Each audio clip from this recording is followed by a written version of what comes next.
Major League Journeymen, let's go share some tears with our good friend Dax and give him all the flowers that he deserves for the 19 years that he's served his country and his clubs and his league well, because they are deserved. We also need to chat about some coaches. I think we got some pretty strong opinions on what is going on in this league, and I think we want to hear from you too. So let's jump in.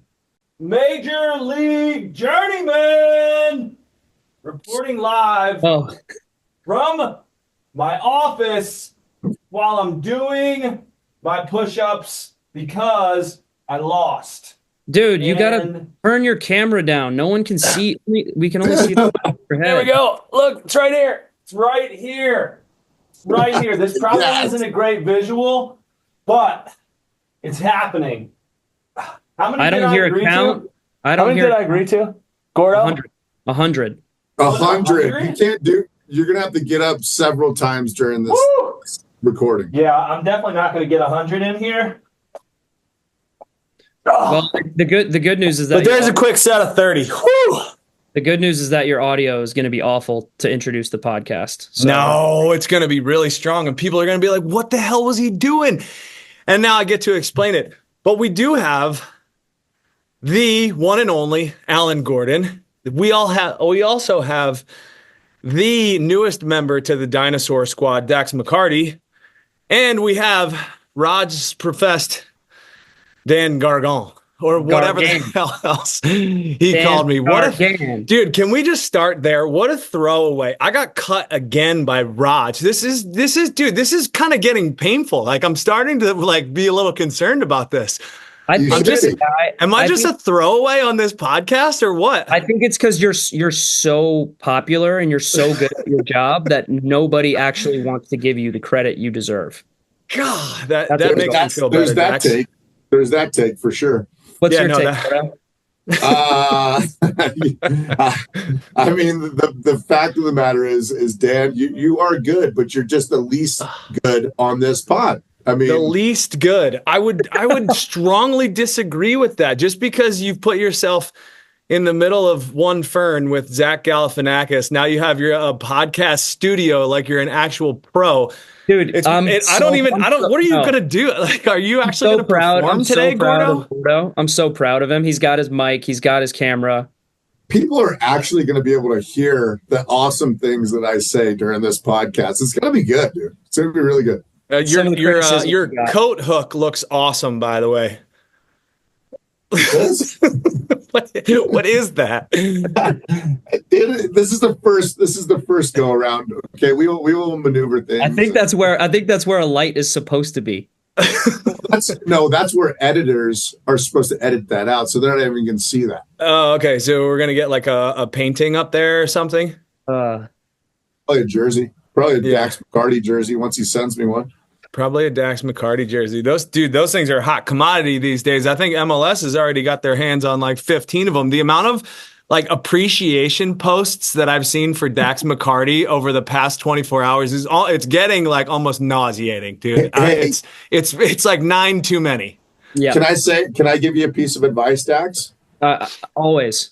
Okay, so for the last 19 years, you've had unlimited jerseys to give out for the most part. Okay, now what happens is you got to count the number of jerseys in your closet, and you have to be very, very, very picky of who you give these out to, because they're gonna be gone, and everybody's gonna want one. Everybody probably already has one since you've been playing 19 years. True. But there's gonna be people coming out of the woodwork, wanting it in their cave, doing all this stuff. Just think about it. You don't want. I want to piggyback on this. That's such great advice, and now that I've gotten that advice, you've just fallen so far on the totem pole. I'm going to be able to send you one. But who knows? Maybe I'm the only one that doesn't have one, and that wants one. Could be. No, hold on. I want to piggyback on this. Dax, get rid of 95% of them. Get them in people's hands that actually care about you right now, because this is like you have 1 week left, and then no one is going to give a shit about you. So just keep that in mind. I've already accepted that, guys. Thanks. My career just ended 2 days ago. Thank you. I appreciate the advice. Hey, listen, this is the hard-hitting reality that you're going to get smacked in the face with pretty soon. But before we get there, Dax, congratulations from myself right here. Gordo was going to write you a card, but he didn't get around to it because he was building a podcast studio. But hey, man, it was awesome to see it. So I want to, before we make you cry, where were you? Like, where were you at the end of that game? Because I mean, yeah, it was. They zoomed into you. They zoomed into you a couple times. Did they? Plenty. Yeah. Oh man. Yeah, it was a weird place to be, boys. I got to be honest. When I got subbed out, I mean, it wasn't that surprising. We were down 1-0. Obviously, needed to be a little bit more aggressive, going for the win. And at that moment in time, you don't ever lose belief. You know, you're always. I've always, especially in this run that we've been on, I've liked to retrain the brain to be like ultra positive, because the truth is that I've looked at our result against Montreal, the series against Miami. We went down every game in the Miami series. Mm-hmm. Every game we conceded a goal first, and we still managed to come back and win 2 of those games. So my brain went there. It was like, all right, I think we've got one in us. I think we're going to be able to even this up. But as the minutes tick away, the reality sets in more and more. And it was bittersweet, and it was difficult because I wanted to keep going and I wanted to keep helping us. I felt like I could have continued to help us a little bit, but I also knew tactically it made sense for Rob to be more aggressive. We had 3, 8 6s on the field, central defensive midfielders, and it just made sense. And so, as it got later and later and later, and we had already lost both of our strikers to injury, which is crazy unlucky. Yeah. Like, it's a really bad, just a bad scenario for that to happen in such an important game. Reality started to set in, and once we got into stoppage time, we just weren't really being that dangerous. I kind of started to come to the realization that this was going to be it. And it was difficult, man. You sit there and I was kind of numb. That was kind of the way I'll describe it. I wasn't super emotional. I had tears in my eyes, but I wasn't bawling because I had already gone through those emotions and that process. And the truth is, I was a little bit numb, and then you're a little bit confused. Like, I don't know what to do now. Like, this is the last time I'm going to be on the field as a player. So how do I react? Like, my season's over. I really wanted to win a championship with this group, and now that didn't happen. So how do I process it, right? And so there was about 10 minutes of confusion there. And then it was more gratitude. I found my family. I found Jen. I found some of my best friends. I found my parents and my brother. And it was really great, man. Like, that was when the emotions came out. And that was when, I shed a few tears, and you see how much it meant to so many people. Yeah. And because I've kind of gone through this process a little bit by myself, and obviously a bunch of people reach out, but like, you go through it with your wife. But once you have like people that were really there from the beginning, and they're really grateful, and they're sharing memories and emotions, that's when it all hits you, right? And so, wow, I ran the full gamut of emotions in about 30 minutes post game. I was like devastated, sad, bittersweet, excited for the future, anxious, grateful, like humble, all of it. So it was a really crazy feeling. I mean, I don't know if your retirements were experienced the same way, because obviously Garg's, yours was probably different than Gordo's, and Gordo, yours was different than mine. And so that was how I experienced it. And like, I'm pretty glad that at least I had already known that it was going to be the end for me, because that uncertainty of not knowing, I think it was really good to just have that out of the way, And so I'm happy with how it went down, and just the fact that it ended in Orlando, where everything started. That was a little poetic for me. Yeah, I thought I was thinking the same thing when I was watching the game. Yeah. And I'll give you just a quick brief synopsis. I actually watched like the first 20, 25, and my takeaway was that you guys didn't have it on the day. That's a fair assessment. We weren't good. And that's, I don't even care about breaking the game down. We weren't sharp enough to win the game. And I didn't think Orlando was particularly great, but it felt from the beginning that we weren't going to be dangerous enough to trouble them. And then our striker goes down, and he's like limping around the field for like 15, 20 minutes. And I'm like, hey man, and if you see me, I'm asking him in certain moments, like, hey, are you okay? Are you okay? And he's kind of like, I don't know. And there's a lot of uncertainty there. And he was like the hero in the last series or against Miami, right? And like, want to trust him that he's okay, but you could tell he wasn't right. And so I'm like, what's going on here? You know what I mean? And it always felt like we're down a man for then that first half. We weren't clicking offensively. We weren't challenging them. We weren't dangerous. And so you never want to give up hope. But then our other striker goes off with a concussion after 30 seconds into the second half. And it just felt like all the good fortune and good luck we had was just whittling away. That's kind of where it was at.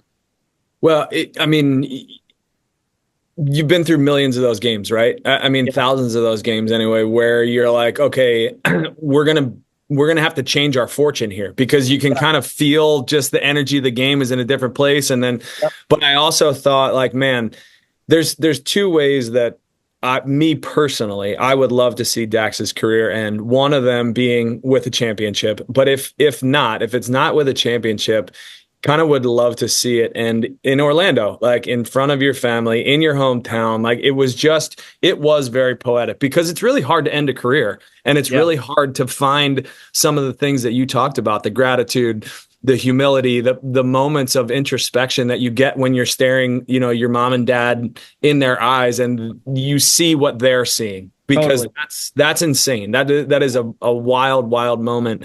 And I was, as I watched the game further, I was like, man, I just don't think that they have it to do it. And, as you look at the things that you're talking about, the number of games and the number of times that you guys had to claw back and had to come back into a game, there's so much energy and output that takes you to those results where you have to go and do it again. And you'd have to go and do it again in Orlando, which is a difficult place to play. It doesn't really get talked about as being a difficult place to play, but it's almost like a weird energy vortex. It's hard. It's hard to go there. And I thought that it was very fitting for you to be able to be subbed out also in your hometown, for you to kind of, experience the walk-off. And then to be able to go over and see your family was special. It was special to see it. I mean, it was. And look, I don't want to belabor the point, obviously, because like you guys so eloquently put earlier in the show, it has been, very, I think, public on social media and stuff. But if I was going to end a career without the fairy tale championship run, I would have wanted to go out the way that I went out, which was I started the game. I gave everything I had. I played, and I was okay. Wasn't great, wasn't bad. But at the end of the day, it's really difficult to know when to walk away. And there were moments in the season where I thought I'm definitely making the right decision. There were other moments where I thought I might still do this. I might still be able to do this. But when it's all said and done, man, the quote that I really go back to, and the reason why I'm certain I made the right decision, was the Miami series was really special, an all-time memory for me. And it's always good, I think, to look at it like this. I think it's better to walk away and to leave the game before the game leaves you. Do you know what I mean? Yeah. And I've heard that quote a bunch, and I've seen that quote. It's more of an English quote, right? It's like, because they're like, it's better to leave the game before the football leaves you, and it sounds better when you say it like that. Yeah, exactly. Yeah, it does. Everything does. I think about that a lot, and I think if I did want to stay and play another season, I don't know if I would still have it. That's the hard part about getting older. You just don't know when your legs are going to fall off, or when you're just going to not want to do it anymore. And so, bittersweet, really sad not to end it with a championship, but also I think I went out playing respectably and having the respect of my teammates, and still knowing that I was counted on in a big game, because it's difficult for players that get older to have to not be relied on as much. And I wasn't relied on a ton this year, and that really hurt. You guys know how much that hurt me. Yeah. But to be relied on in the biggest games in the playoffs, it was, I think, validating that, I could still do it. And I think I'm walking away at the right time. Yeah, I mean, incredible career, man, and you deserve the 19 Instagram posts that you're getting right now. So congratulations. I mean, you guys know how it is. Someone invites you to be a collaborator. I'm like, do I do I missed. No, I'm gonna No, accept. You take it all. Take Let's collab. every instant. I think when I you mentioned like finishing up. I remember the exact moment that I knew that I was not going to play another minute for the Galaxy, which was different because ultimately my process was private. But Gordo, I know that you kind of went through those thoughts of retiring a number of years because your body started to fail you, and you're considering different things. You're considering moving your family around. Was there a moment for you, Gordo, when you were like, all right, this is it? Because you didn't have the public nature of it. Mine was very private and not even on a field. When you think back about that time, was there something, was there a day or a game or where you're just like, man, this is it. I'm done. Oh man. Oh, buddy. Yeah, there was lots of them. Well, I know you had that like 25,000 times, but then there had to have been a finality to it. I retired 3 times. I literally had 3 retirement parties. Okay. So like, yes. But everybody's is completely different. Dax, you put it so elegantly. It's so fresh, and you're able to pull, some great words to describe it, and you're completely right. And what brought this up for me, and I did think of you, Gargs, as Dax was talking, because I think before I get to how Dax explained it, I think it's the most difficult for athletes. And I'm lucky enough, even though I didn't have Dax's scenario, I knew it was over for me, and I chose, right, to be done. And I'll talk about kind of that moment. But the hardest thing for an athlete is somebody that thinks it's the reverse of what Dax is saying. Somebody that thinks they still have the football and for it to be taken from them, right? Instead of you choosing, hey, this is when I want to go out. And I think it's awful because as Dax was describing it, it's the moment that he went to his family and they had it on, and I was watching you, Dax, and I thought it was beautiful. That is our moment of closure, right? Yeah. And there will be some tears because for us, in the way that I, heard you saying it, Dax, and the way that I remember, I was prepared. I had all year to prepare and to think, and all you think about is that last moment, and we take it in, even though we want to be present in the moment. We're so ready, dude. We are so ready, and it has to be so concrete. It has to be like 100 to 0. It's not like there might be a chance. It's it. We've already done it. Going into it, we know. But when you see your family and everything that they've sacrificed for you, and they're so invested too. You got kids, you got a wife, and wives are so instrumental in our careers as well, dude. Like the stuff that they have gone through over 19 years and all the moving, and they're there with you emotionally through everything. And they actually hate players and coaches more than we ever did of like stuff that they do to us, right? They take it super personal. And it's that moment that they need that it all comes rushing into them, because I don't think they're there at the training facility every day or thinking about it every day.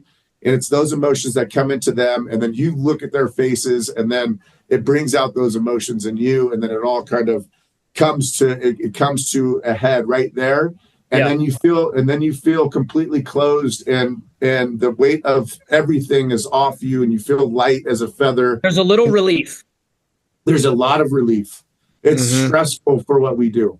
Yeah. And you finally come down to it, and you're like, it's finally over in a way. Correct. Like you're sad, but it's like, it's finally over. Like all of the shit that we do, that nobody knows what we do, especially our bodies and our minds, and the stress and having a shitty season, and, the pressures of performing, it's all over. Not knowing if a team wants you back, not knowing if you have a contract for the next.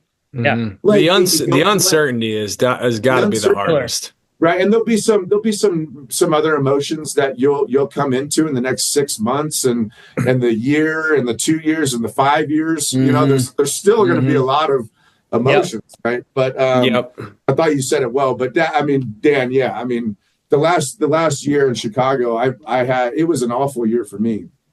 Number one, the game had left me. My body was not. I couldn't do it, and so it's embarrassing in a way, because you want to do it for your teammates and you can't anymore, and you feel guilty for being there. You're trying your best, but your body's just not there. I was away from my family.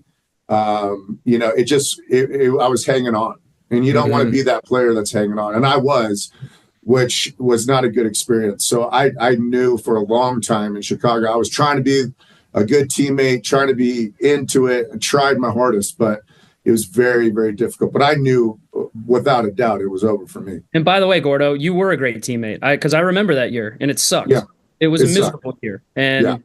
We had flashes of brilliance. We had moments where it was great. We had awesome nights out at times. We connected, I think, with like the younger guys, and we had a really good crew. But like it wasn't a fun year, and I could tell you were hurting, and I could tell being away from your family was doing a number on you. And so the way that you were, and being the good person that you were always great in the locker room, and that's kind of what I tried to do and be and emulate because.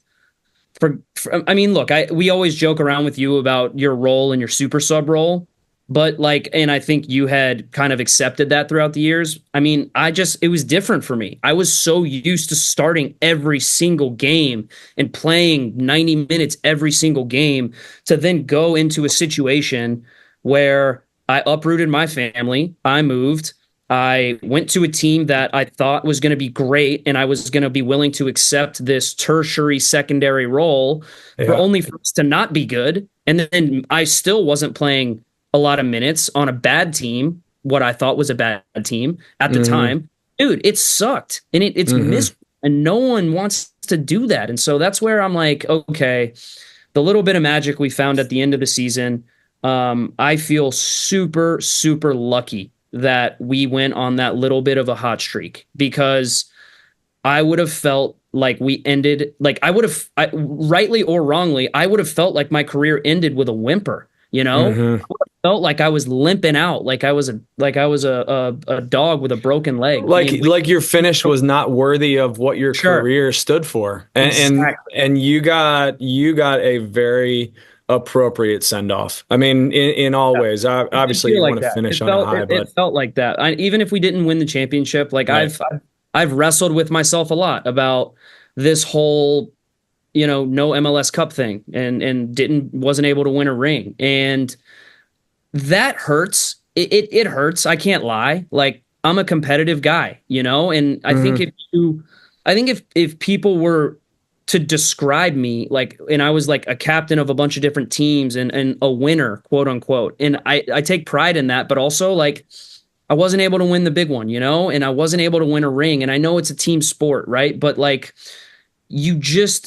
I don't think winning trophies and championships should be the solo definer of a career, but it has to be a part of the conversation, right? And so that's always going to be a part of the conversation with me, for sure. And I accept that, and I realize that, and that kind of sucks, but I'm also very proud of the other stuff that happened in my career and the person that I tried to be and the teammate that I tried to be. And I know you guys have championships and you guys have rings, but the way that people will talk about you two, and I know this for a fact, is that they will talk about you guys as great teammates and great people. And people might remember you guys, the parties you had for the trophies, but when it comes down to it, the kitmen and the chefs, they'll talk about you guys in a way that's like, oh yeah, I would love to have a beer with that guy, because he always asked me how my family was, and he always asked me how I was doing, and they always took care of us at the end of the year. And that to me means a lot. That type of stuff means a lot, and I really do value the way that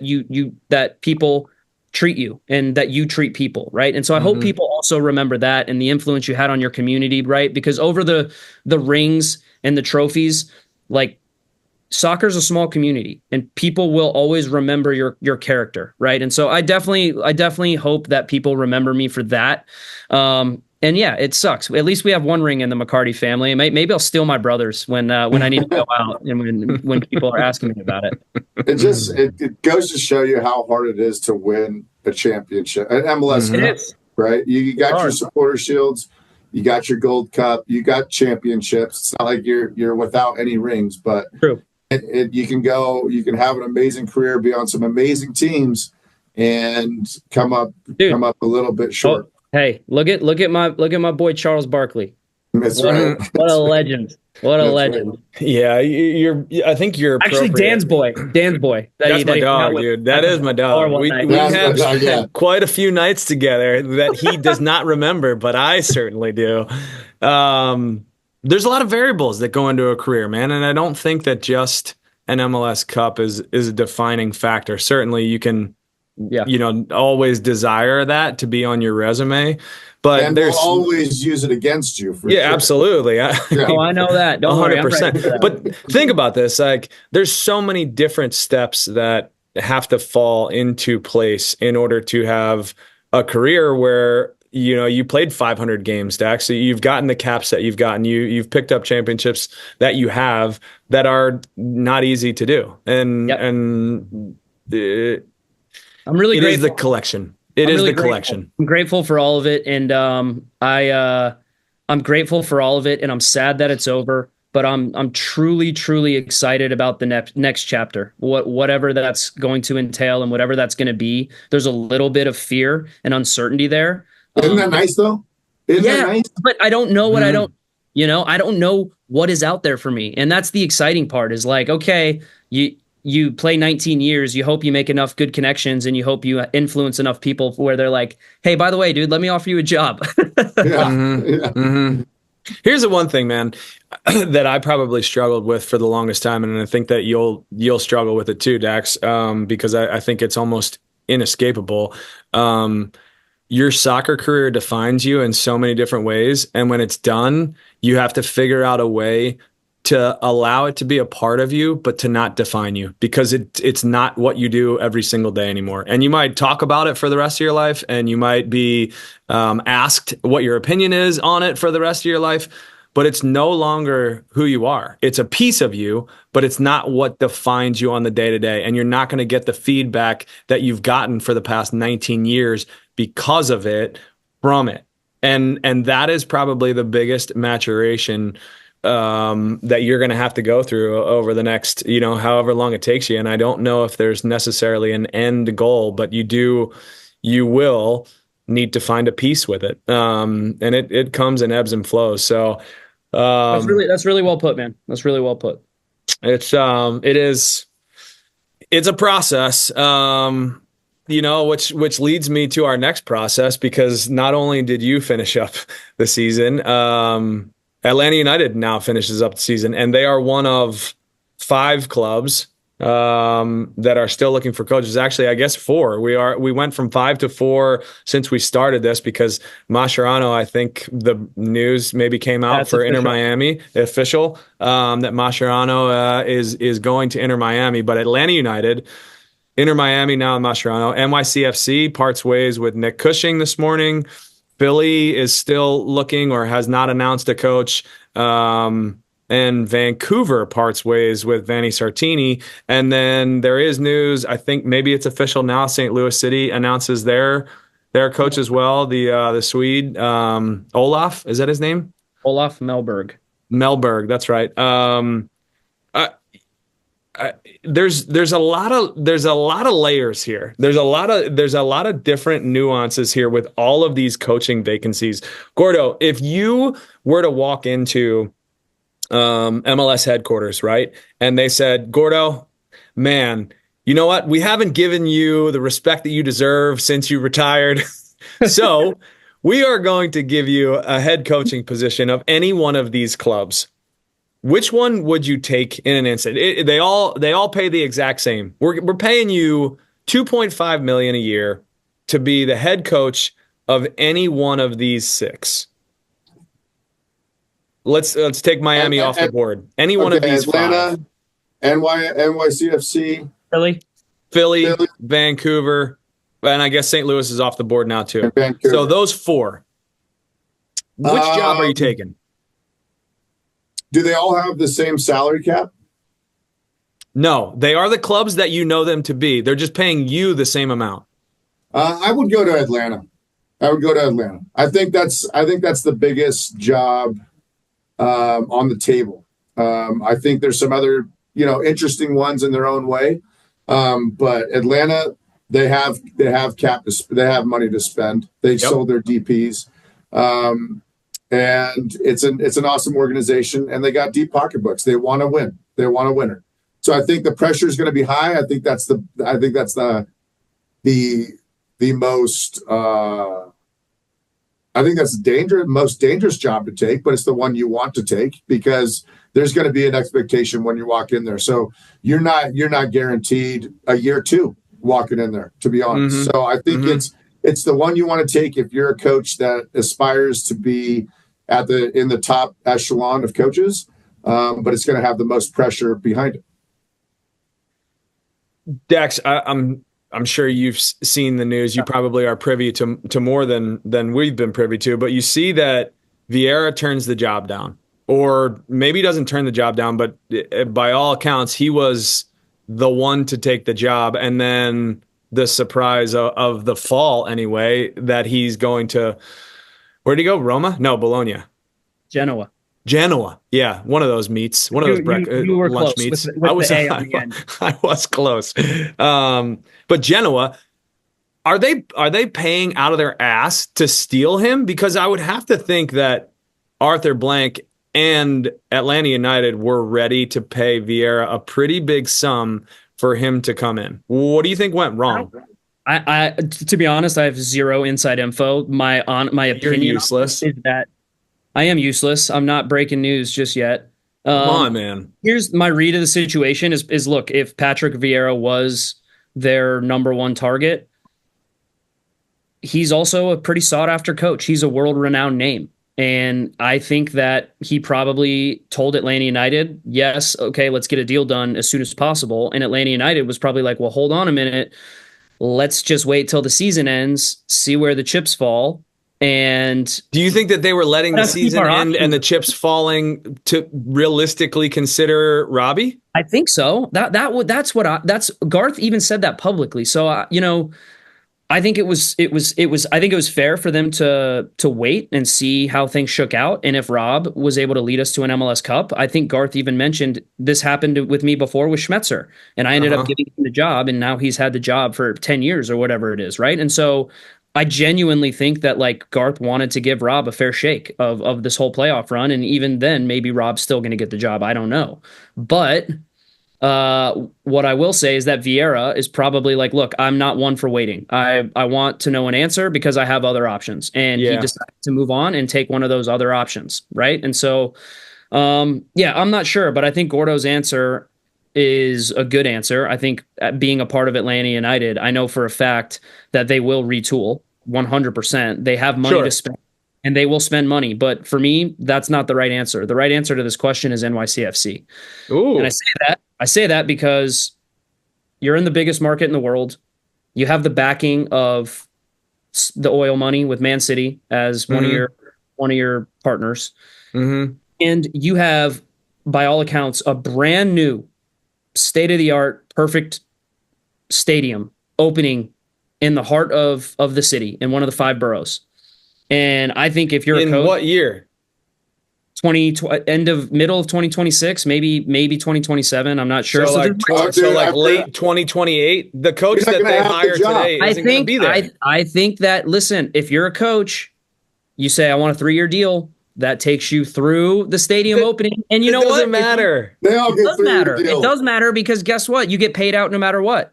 But if you can last that long, that is a really nice little cherry on top of what already is a wonderful situation, in my opinion, with NYCFC. Okay, you have to play on a baseball field for another year or two. Big whoop. You see the light at the end of the tunnel. If you aren't a good coach and they can you, then you get paid out. Great. But if not, if you can have success with a club that I think has shown that they are willing to spend to be successful, and CFC has been successful in the last 5-6 years, I think that is a club that you want to coach and be a part of. I think you're getting ahead of yourself, Dax. I think that in 3 years, that's going to be the right answer. But right now, playing in a shoebox and having to go to Yankee Stadium, if you're a proper coach, you don't want that job. No. You don't want that job. That's going to be, there is so much that has to happen from point A, which we are at right now, to point B, which is when they open that stadium. And all of that is going to be brutal. Maybe a little bet coming on here. How can you bet that? The Journeymen, we're still going to be going on strong. The bet is simple. Whatever coach they bring in, will he still be in place when the stadium opens? When the stadium opens, I say yes. Okay. Come on, guards. Put your money where your mouth is. This is the whole Okay, so we're talking about 24, 25, and then midway through 26 when this stadium might be open? I say no. I don't know why. No. I don't know why you're including 24 in this, because 24 has ended. Yeah, you're right. Oh, yeah. We are at the end of 24. Okay, so 25, 26, 27. It's not going to be open in 26. It'll be open maybe in 27. I say no. All right. Put your money where your mouth is, big boy. Cushing was just there for 3 years, right? He was the head coach for 3 years. He was on the staff for 5. All right, Gordo, $100 for both of you. Man, this is a tough one, Dax. I think you just rinsed me. So and now you're not going to take the bet? No, I don't. It depends on who they get in. Yeah. Okay. But listen. I'm just talking about it's a desirable job. That's all I'm saying. It is a desirable. It's not the most desirable job. Depends on who you ask. Atlanta United is the most desirable job for. I'm not going to argue against that for a coach. But I will say NYCFC is equally. But you just did. You said NYC is the most desirable job. Equally. 1A, 1B. Let me straddle the fence on this one. Listen, if I'm the best coach in the world and I'm deciding, but you're not taking the bet. Both of you aren't taking the bet then. Okay. I want to see who they hire. I want to see who That's such a cop out. I don't know who they're gonna. No. I don't have any inside info. I don't know who they're going to hire either. I'm telling you.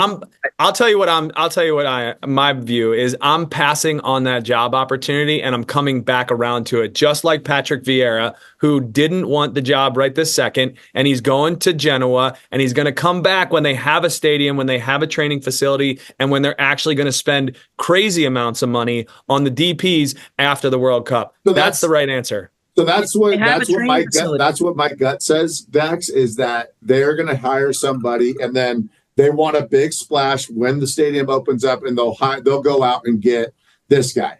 And then they're going to put 3 insane DPs in there. By that time, it'll probably be 5 crazy DPs. The roster is going to be it doesn't matter who they hire right now, Dax. Whoever they hire may open the stadium. They will not be the coach when they are in their stadium for the next term. That's not the bet, is it?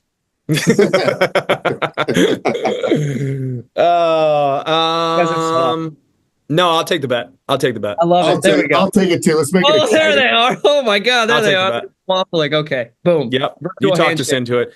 Your answer was still wrong, but I will take the bet. Okay. Atlanta United is the most desirable job. I wanted to ask you though, which is the most surprising? Which is the most surprising of those? Let's keep St. Louis in there because that was a surprising fire too. St. Louis, Vancouver, Philadelphia, NYCFC, Inter Miami, Atlanta United. Atlanta United is not surprising, so we can take them off the board. Miami, New York, Philly, Vancouver, St. Louis. Which of those was the most surprising fires for you? Bradley Carnell, Vanni Sartini, Jim Curtin, Nick Cushing, and Tata Martino. Well, it's Tata. No, it's Curtin. Well, I think it's Curtin. I heard Tata's going to Atlanta, by the way. That's a hot take. But going back to this. I was the one that told you that. It's not a hot take. That's a hot take, dude. Tata's going to Atlanta. I heard from my close friend Gargs. Hey, I would say that Curtin is because of all the things you guys are about to say. He's been there. They've been successful. They've been to finals. They've done all the things. You're doing our job. You guys got the stats, but it's. I just feel like it's time. I feel like it's time. I think he's done a great job. I don't think there's necessarily a good reason to fire him necessarily. It's not like they shit the bed in the game or whatever. They may have had a slightly less, a slightly worse year than typically we're used to over the span of the last 8 to 10 years, which he's done fantastic. It's just kind of time. Sometimes you need fresh blood. You're saying it's run its course, and it's run its course, dude. Needs and a new voice. Yeah. So I think, I think that one is surprising, but it's not at the same time.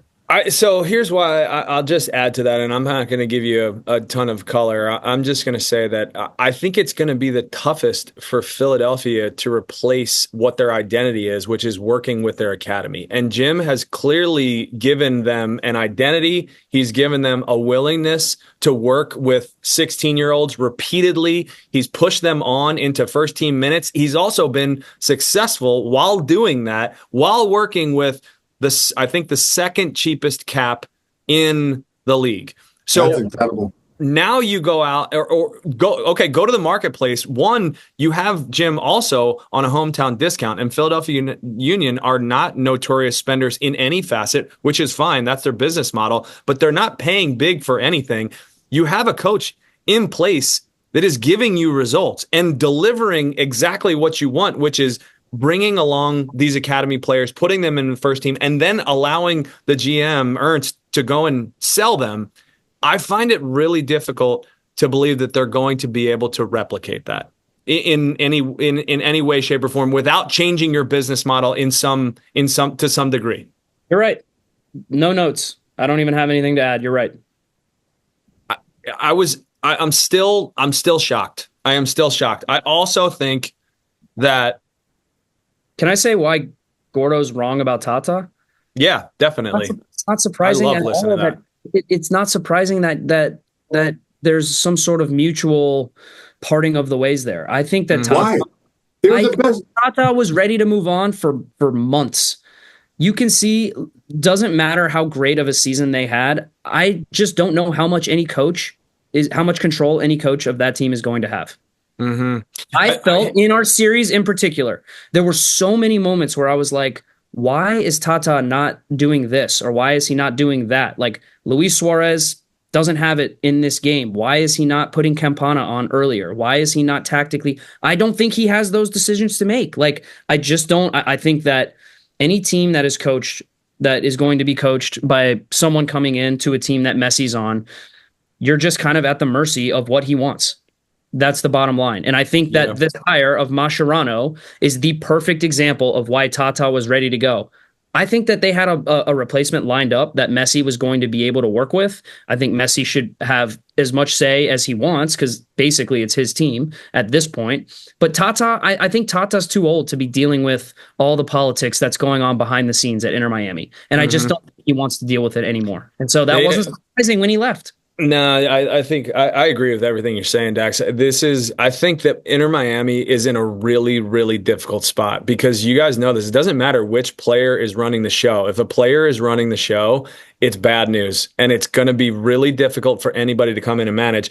I also think that Inter Miami, to a degree, have changed the expectation for coaching tenures in this league because if Tata Martino can essentially be pushed out, that's, for me, that's somewhat mind-blowing. And now you're seeing all of these other clubs, Vancouver, which is still pretty shocking. Danny is also, he's like 1C with this answer. He's shocking. But, we listened to Gressel, right? Gressel the other day, give a little insight on what it's like to work in Vanni Sartini's orbit. And he's completely unfiltered, which means that he probably was a little bit frustrated with the front office, which means that he's been there long enough to say enough things that just cross the line just a touch, but not enough to move on. I also dude, this is pretty wild. There's a lot of jobs now that are not guarantees. And to your point, Dax, in the text, like, oh, no pressure in MLS, which is exactly what I thought of. It's silly. It's a narrative that cannot be supported anymore because if you are going to kick these coaches off of these sidelines that are successful, that are giving you home playoff games, that are setting points records in MLS, and now you need to go out to the open market and figure out a way to replicate this. Totally. Dude, we know this league is hard. This league is not easy to get those types of results. I want to provide a little context because everything that's happening right now flies totally in the face and completely abolishes all these people that want to talk about there's no pressure in MLS. Mm-hmm. And yes, it is not the same as promotion relegation. I get it. Don't have to tell me twice. I agree. But there is pressure and there are jobs on the line. And there are livelihoods at stake here. And if you can set the points record, and if you can consistently make the playoffs, and if you can consistently make the playoffs and host home games while you might not get to the top of the mountain, no job is really safe. You can look at 3, 4, 5 jobs maybe in MLS where that coach has earned enough leeway to say, I'm really safe for at least the next 2 or 3 years. That's it. Mm-hmm. Jim Curtin would have fallen into that category. Have Wilfred Nancy, Jim Curtin, they would have fallen into that category, but you cannot do that anymore. It's just not a narrative that's supported in fact. That there's I want to ask a question. Dax, you're up first. Hey, I mean, Cherundolo probably falls into that as well. There's rumors about him. Yep. And that's my point. He won the Open Cup. He won the Open Cup, he won the Western Conference, had a great season, and people are like, we got to get this guy out. That's what I'm saying. It is falling closer to European and world football, where if you don't win everything, thanks.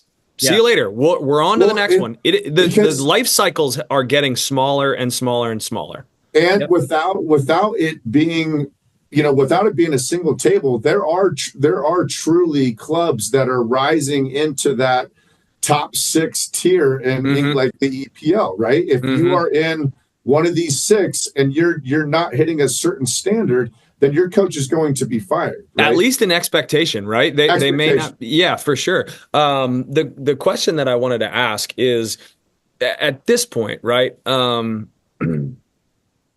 When Wilfred Nancy gets named the head coach of the year, right, and he gets bounced in the playoffs, do we need to wait until the end of the season, after the cup is over? Because for a player of the year and for a coach of the year, and I bring this up because Brian Schmetzer, right, back in the Western Conference Championship again, after however many years he's been doing this, he has a legitimate chance to go on and win another cup. And if we're not considering him, let's just say that. Let's say Vanny does. Let's say Vanny goes and wins the cup, right? One of these guys, either of those two, in my opinion, should be the coach of the year. And they're not in the discussion because the award has already been given. I think our most valuable award, MLS Cup, we give out awards for the year before that's been decided. Yeah, because we talked about it. These are 2 separate seasons. There's an MLS season where they're voting on the so it should be voted on the Supporter Shield. If you think a cup or a trophy is the ultimate, then it should be whoever gets the Supporter Shield deserves Coach of the Year, which is not always true. It's not always true. Is it not? Playoffs? No, it's not always true. Right, no, and that's what the reason. Dude, the Galaxy won the Western Conference, and Vanny was in fucking 500th place last year, right? And now they're potentially hosting MLS Cup because they've put themselves in as good of a position as possible to host the Sounders in the Western Conference Championship, lift the trophy in your stadium, and do the same thing with MLS Cup. And you're going to tell me that Greg Vanny's not the coach of the year if that happens? It's not just wins and losses. It's about, what does your club spend on salary cap? How much have you have movement? How much have you helped your team improve from the bottom to the top? There's a lot of different things that come into the coach of the year, not just who won ultimately, because let's just be honest, dude, some teams and their cap is just ridiculous compared to other people. You can't have an apples for apples. It's over that course. And then the playoffs is a tournament, dude. We already talked about this. It's a separate tournament. I think the answer is simple, and it's because these awards have always been regular season awards in every sport. And Dan, to be completely honest, I agree with your logic and I agree with your thinking, because if you did wait until the season ended, and Greg Vanny, if he brings home, or Schmetzer, if they bring home another MLS Cup, you would have to say, like, there's no question that they deserve to be coach of the year. But then if we rewind 4 months ago, when the Sounders were floundering, people were calling for his head. So so I get it. Like, there's a lot of pressure. He turned it around. That's great. Well, holy smokes. Like, what a coaching job, right? We're not taking the totality of the season into it. I think at least with the Coach of the Year award and the MVP award, you look at the entire body of work throughout the regular season and you determine who was the best, who was the most consistent, because that ultimately is what we're judging, right? We're not judging this. All right, let me ask you this. That's all I'm saying. Okay, I hear that. What's one thing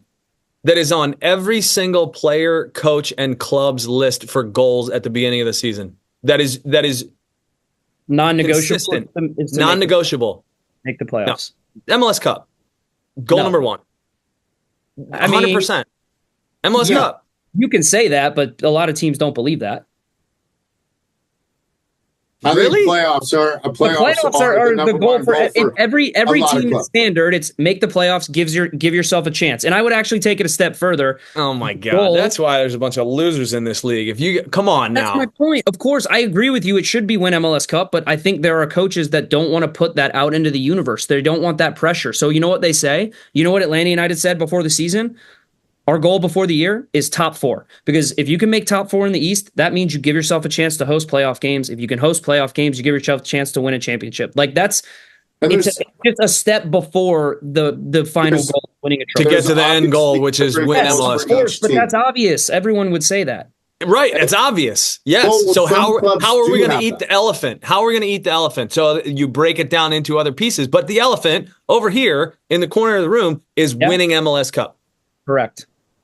I just think it's always been a regular season award, and I don't see them going away from it that way. I don't think that you're wrong, but I also don't think they're going to change it. I don't think they're going to change it either, because I think a lot of it is really marketing driven because of the time of the year that it happens in.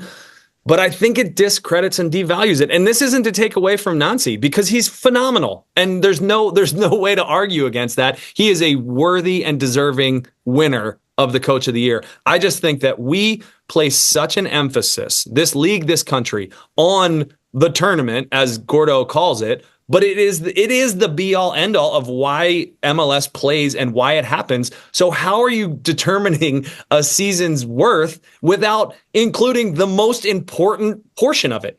Yep. I don't get it. I don't get it.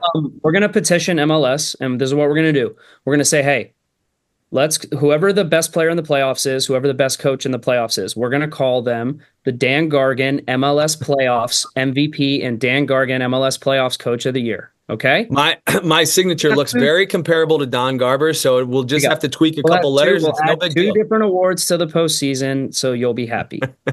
You're not wrong.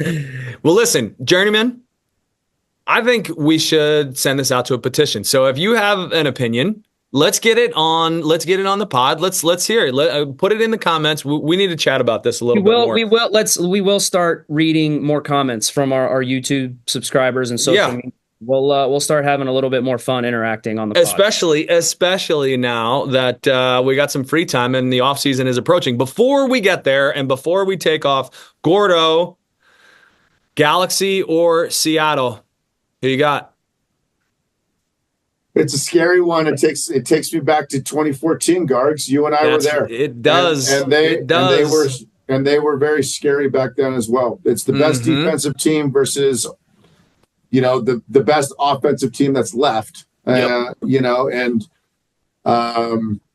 far the best offensive team in the playoffs. I mean, these guys are scoring goals at will. Hey, defense wins championships, and that's why I'm scared if they lock it up. But I think that Galaxy have done enough to show me, man, they are tough to beat. I think it's going to be a real tough one. I think it's a coin flip, but I'd give the edge to the Galaxy at this point since they're at home. Dax, who do you got? Galaxy or Juggernaut. That front four is absolutely frightening. I don't think there's a player I don't think there's a player playing better than Pooj right now, but then I'm going to contradict myself and say I don't think there's a player playing better than Peck right now. Dude, Peck's outrageous. What he did on his second goal where he either one of these guys went the whole length of the field? They've both just been absolutely fantastic. And then you have Joveljic, who's healthy and he's scoring goals, and you have Paintsel on the other side, who their attacking firepower is some of the scariest I've seen in this league. Seriously, it is comparable to, in my opinion, to Inter Miami. It is that good. Seattle's great. I don't see how. I think in a battle of a great defense against an elite attack, especially in the Galaxy at home, Galaxy, they're going to win. The last time the Galaxy won the Cup was 2014, which eerily went through Seattle in the Western Conference Championship to be hosted in Los Angeles with yours truly and my good friend Alan Gordon raising the cup, which was a special moment that I think about often. This matchup does concern me. It does concern me because of how good defensively Seattle is. And in a playoff, in a one-game scenario, it's tough. But I thought about the same way because 2014, it was very comparable. There were so many weird similarities to this matchup and to the way that it looks. And at the end of the day, the Galaxy has more class, which gave us the result, and they took it home. So I'm taking the Galaxy. Dax, let's flip it to the Eastern Conference. You got New York and Orlando. Where are you going? Oh, man. This is a tough one. Do I follow my heart or my brain? Because my heart tells me I want my old squad to win. I want the Red Bulls to taste that success. Never won an MLS Cup. I'd like to see them be successful and go win it. Orlando's a tricky opposition. It is a really, really difficult place to play. I think, like you said, Gargs, there's some crazy stuff happening down in Florida. Their fans are wonderful. It's an electric environment. It's just different. And you know what? I'm still sticking with the Red Bulls. I think that the way that they play is completely conducive to Orlando having possession. I think Red Bull is in a great groove right now defensively. I think that they are going to play on the counterattack. I think they're going to try to win second balls. And look, they've got, in my opinion, one of the top 4 or 5 best players left in the playoffs in Forsberg. And he will be the best player on the field. And when you have that, I think you always give yourself a chance. So I think the Red Bulls win and make it to MLS Cup. Gordo, what do you got? Yeah, I didn't get to chime in when you guys were talking about Orlando, but I wasn't overly impressed with them. I think they still have good players. I didn't see they could have taken, if they were really firing, they could have taken advantage of an Atlanta team that didn't have their best night, and they just didn't. They kept them in the game, and for that reason, I'll go ahead with the hot hand and go with the Red Bulls.